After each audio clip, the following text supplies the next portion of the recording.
Hi there. Yeah, we're live. Okay. Thank you all. Welcome to the joint O&M meeting, September 27th. Need a motion to approve the meeting the last. Is everybody here? McGowan, where's Mr. McGowan go? Keith. There's Keith. He's here. Up here so we can hear you. I'm abstaining. I wasn't at the last meeting. I actually just found out that I'm not the alternate. That I'm, so when did that happen? This 'Cause I is was the- alternate out here too, huh? I was the alternate. Last year, not this year. No, at the beginning of this year I was. Just after the first year it changed, or after the first month it changed. Well, I You've need been a, here. are we gonna have I need Mr. McGowan. Here he is.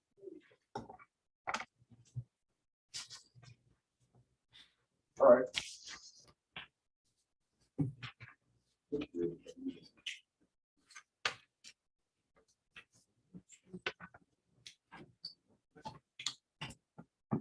All right, now maybe we can get a motion. Last month. All right, Mr. McGowan, Mr. Dickinson.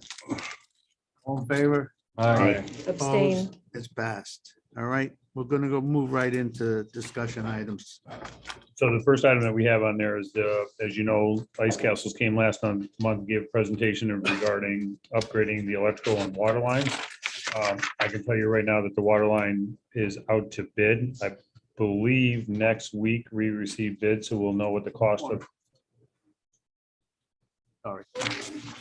We'll know what the cost of those water lines are, and I've seen emails going back and forth, but I'll turn it over to Mayor Keith discussing the electrical. Oh, yeah, all the documents have been submitted to National Grid. I got response back. The gentleman that I was corresponding with for most of that project has been away for about a week. So I found a different person at National Grid to deal with. So everything's been submitted, but that was the late part of last week.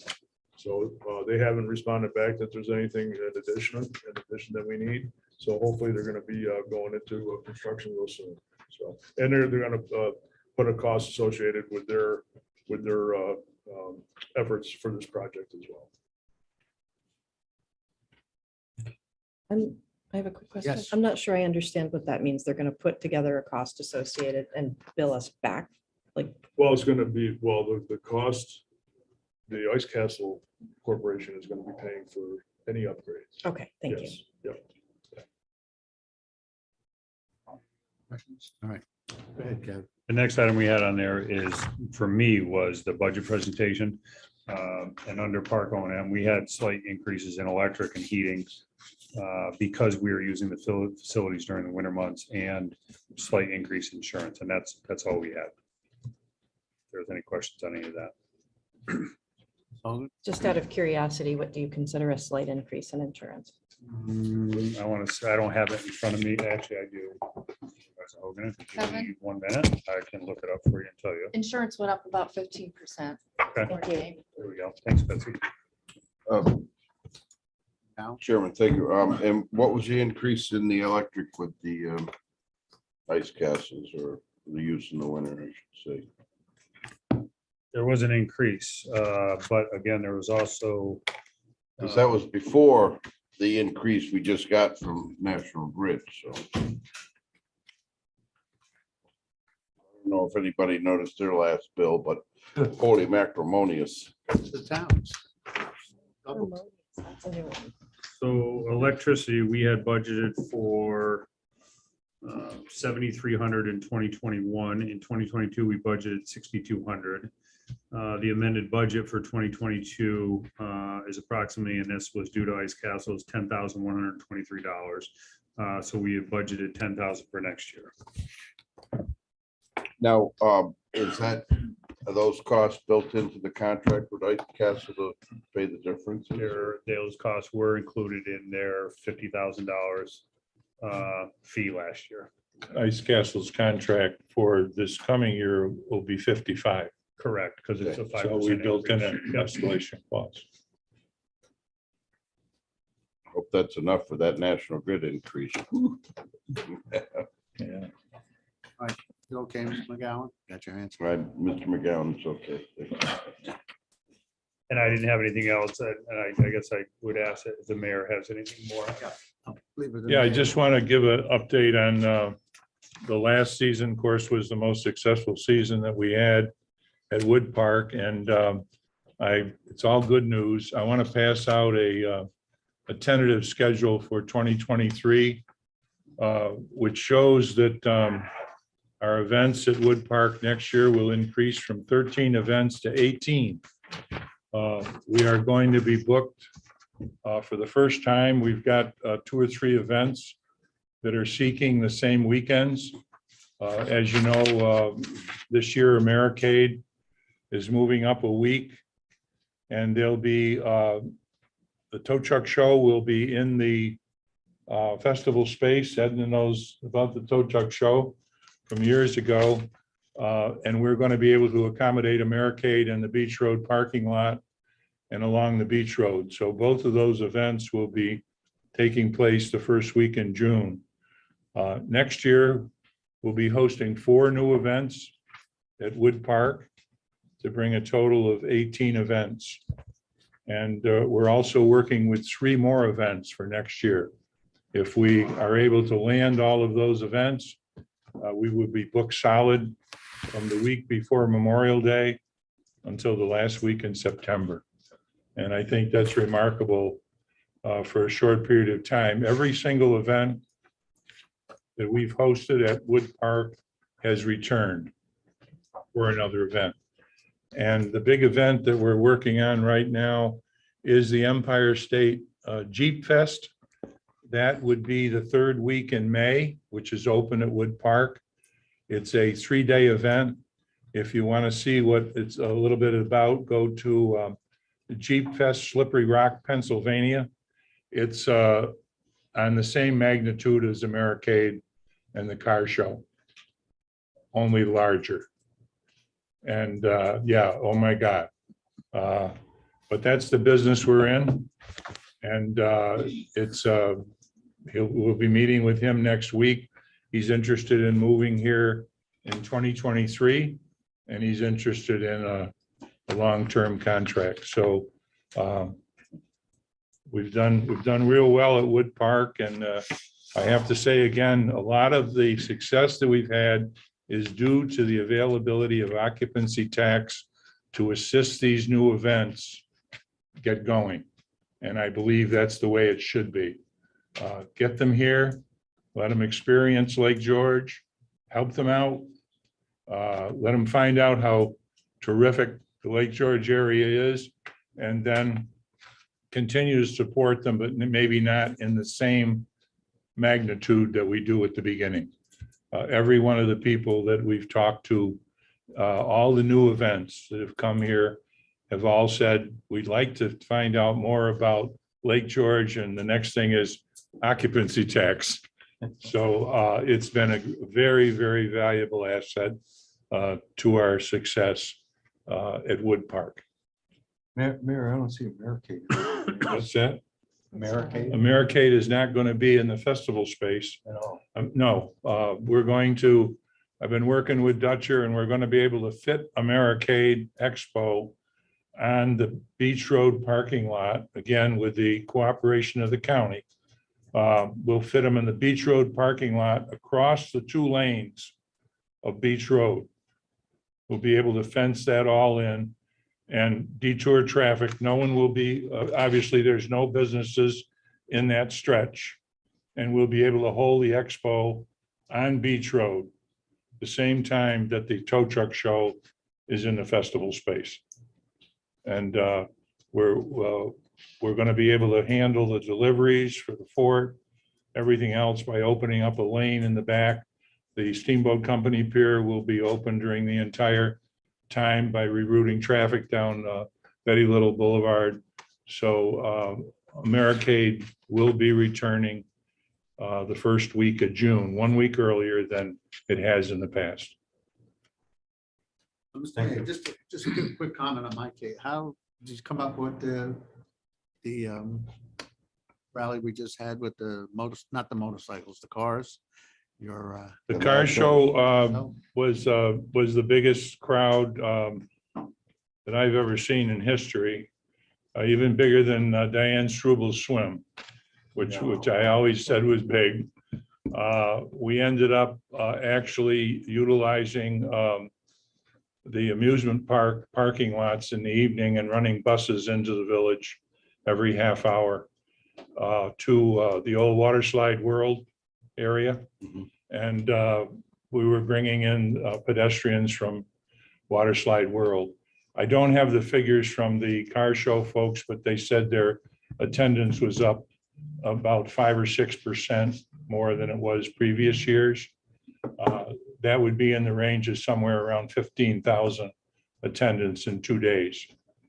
The crowds were just, never seen anything quite like it. It was amazing. That's all I can say. All right, thank you. Any questions for the mayor? Anybody have any questions? Anybody else about, to the public? Anybody in the audience want to speak out about something? Yeah, I want, if you don't mind, Mayor, Chairman, there's a couple things that Ice Castle people that have reached out to us at the village. They're, as we know, they want to, for the reasons for the water upgrade and the electric upgrade, they want to make snow this year as opposed to just ice. So they've got some other features that they want to do with snow guns and all that kind of stuff. So that being said, they want to go out into the playground area to create more features for the, and broaden the design of the ice castle as well. And it's gonna, so they want to go out into the playground area, which, there's some hurdles there, I believe, with some of the features that have already kind of shown some wear. We know that we had a lot of damage from Ice Castle last spring, having to put everything back together. I'd hate to have to, we managed to get by with sod and a few other items to get the infield back together. But if we have to rebuild parts of that playground because of the Ice Castle, I think that's going to be an issue. And they're also talking about including the fountain into the Ice Castle, which I find it to be a terrible idea. This is my opinion. So I just wanted to let you know that they want to reach out in the further area, the outlying areas, besides just the infield of the Festival Commons. So, There you go. So just to my comments on that is that's not part of the festival space. And yes, there is a lot of features there that we do not want ruined. I mean, there are already a couple of them are in sad shape just because of weather.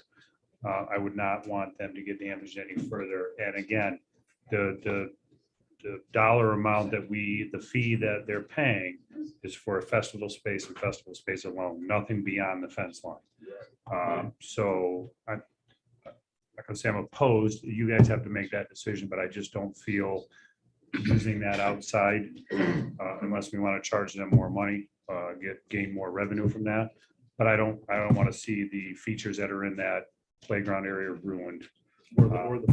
Or the fountain for that matter. But that, again, that's outside the fence. correct.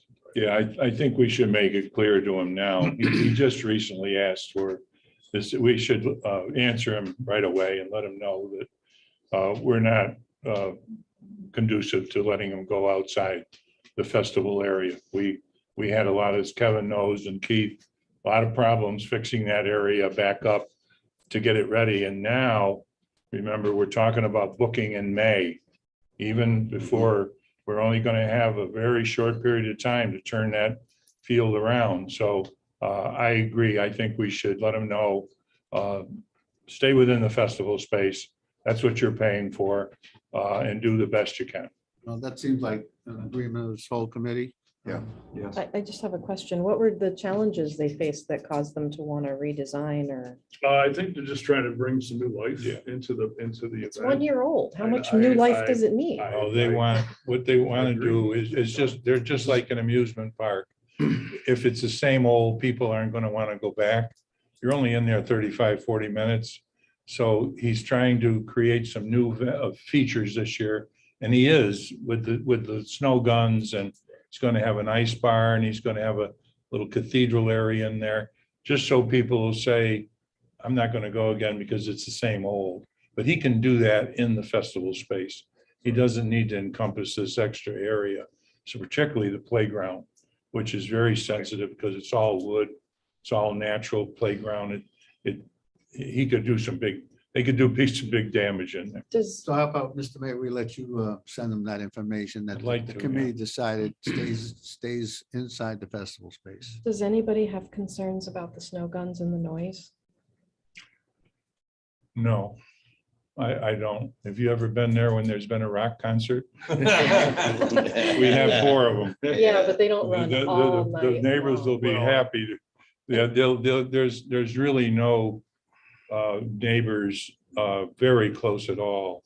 The nearest house is a good, just by blocks, I'm not good on distance, but 2-3 football fields away is the nearest private residence. Could we just make an inquiry if they know the decibel difference between their regular ice making machinery and their snow making? Because I can tell you that we can hear snow guns miles away. So I think I'd like to know the difference in. Yeah, that would be interesting, right? Well, I know. I'm sorry, go ahead. Down. Thank you. I hear your concerns and being up at Gore Mountain. Actually, I lived across from West Mountain in a development. You could hear the guns. But we're talking probably, 2, 3.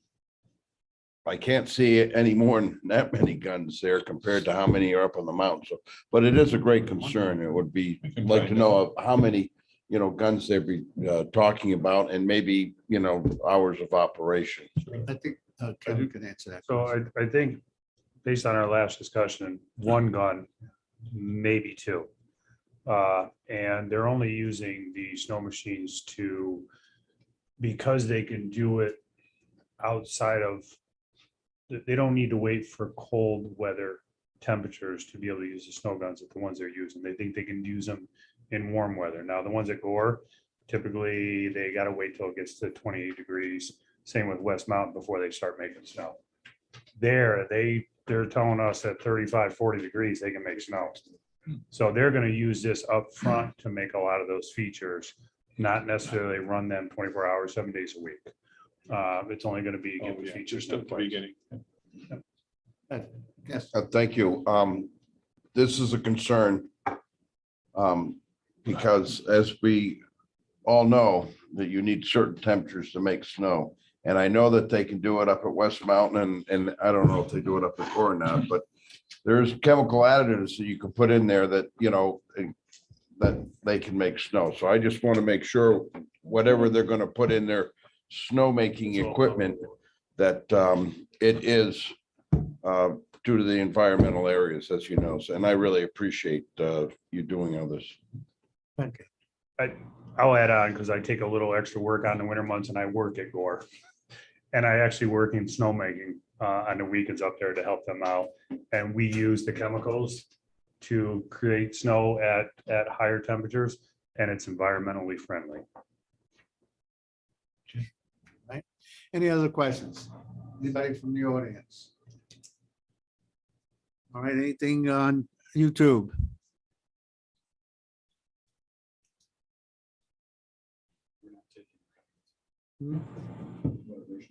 Oh, there's no more comments from them. Okay, so get a motion to adjourn. So moved. Dickinson, Allen, all in favor? Hi. Amen. We're adjourned.